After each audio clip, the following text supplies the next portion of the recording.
دوسرا ہمیں اس صورت سے یہ پتہ چلتا ہے کہ رات ایک شر کی چیز ہے، اس لیے رات کو انسان کو ان تمام چیزوں سے اجتناب کرنا چاہیے جو تمام چیزیں اسے کسی بھی درجے میں نقصان پہنچا سکتی ہیں. تبھی تو رات کے شر سے پناہ مانگی گئی ہے، یعنی شر کی چیز ہے تبھی تو اللہ حکم دے رہے ہیں کہ اس سے پناہ مانگو.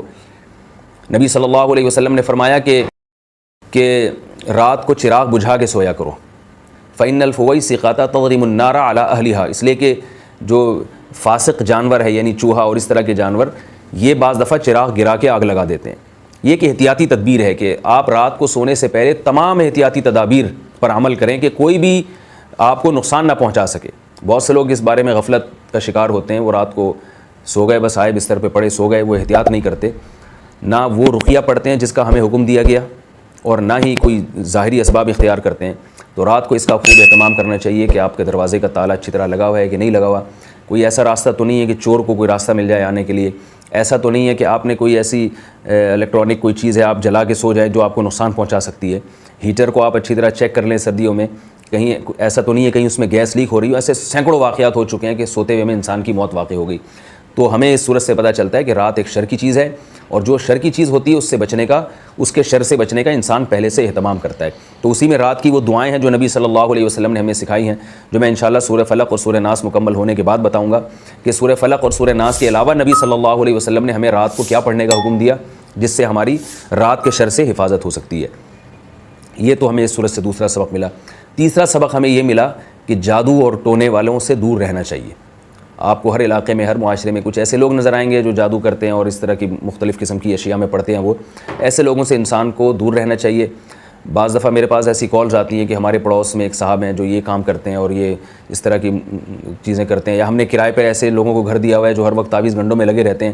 تو میں ان سے کہتا ہوں کہ ان کرایہ داروں کو آپ گھر سے نکال دیں، کیونکہ ان کے برے اثرات آپ پر بھی پڑیں گے. اور ایسا ہوتا ہے کہ ایک جن بھگانے، اور یاد رکھیں یہ ساری چیزیں وہ کرتے ہیں جو جنات کے علاج کے نام پہ کام کر رہے ہیں. ان کا دعویٰ تو یہ ہوتا ہے ہم جنات کا علاج کر رہے ہیں، مگر حقیقت میں جنات بھی انہی کے پاس ہوتے ہیں اور یہ اس قسم کی شر کی چیزیں بھی انہی کے پاس ہوتی ہیں. ان لوگوں سے جتنا دور رہیں گے آپ عافیت میں رہیں گے. اس لیے کسی ایسے شخص کو کرائے پہ گھر نہ دیں جو یہ جادو ٹونوں میں اور زیادہ ان تعویذ گنڈوں میں اور فلیتوں پلیتوں میں لگا رہتا ہے. ان سے اپنی جان چھڑائیں، ان سے دور رہا کریں، اسی میں خیر ہے، اسی میں عافیت ہے. تو یہ ہمیں ایک سبق ملتا ہے اس سے. اور ایک سبق ہمیں اس صورت سے ملتا ہے حاسدین کے شر سے.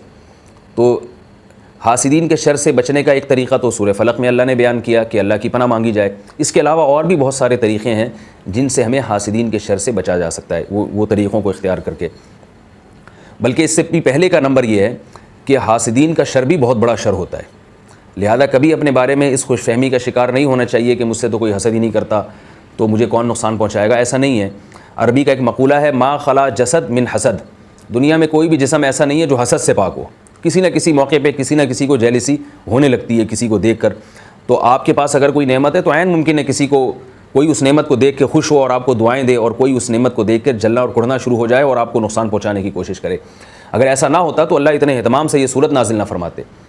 اس لیے حاسدوں کے شر سے بچنے کی کوشش کرنی چاہیے. کوشش کا طریقہ کیا ہے؟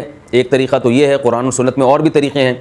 وہ طریقے کیا ہیں کہ آپ کو جس کے بارے میں وہم ہو، بلکہ آپ کو جس کے بارے میں خیال ہو، وہم کا لفظ تو مناسب نہیں ہے، جس کے بارے میں آپ کو خیال ہو کہ یہ آپ کا خیر خواہ نہیں ہے، تو اس کے سامنے اپنی نعمتوں کو بڑھ چڑھ کے بیان نہ کیا جائے، بلکہ اس کے سامنے معاملہ ہلکا رکھا جائے، بلکہ اپنی نعمتوں کو اس سے چھپایا جائے.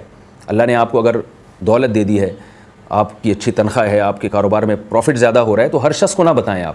کچھ لوگ تو ہوں گے جو آپ کے اس پروفٹ کو سن کے خوش ہوں گے، کچھ ہوں گے جو جلیں گے پھر آپ کو نقصان پہنچانے کی کوشش کریں گے. نظر بھی کہا جاتا ہے کہ حاسدوں کی زیادہ لگتی ہے. تو اس لیے ایک طریقہ تو یہ ہے کہ آپ اپنی نعمت کو ہر ایک کے سامنے بیان نہ کریں. یعقوب علیہ السلام کے 9 بیٹے تھے. جب وہ مصر میں داخل ہوئے تو یعقوب علیہ السلام نے اپنے بیٹوں کو کیا حکم دیا؟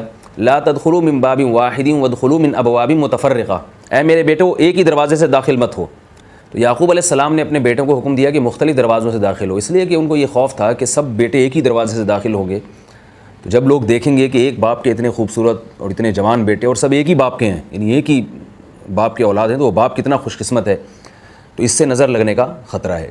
اس لیے یعقوب علیہ السلام نے حکم دیا کہ مختلف دروازوں سے داخل ہو. اور میں نے جیسے بتایا نظر عمومی طور پر حاسدوں کی لگتی ہے، تو اس لیے یہ بھی اہتمام کرنا چاہیے کہ ہر ایک کے سامنے اپنی نعمت کو بیان نہ کیا جائے.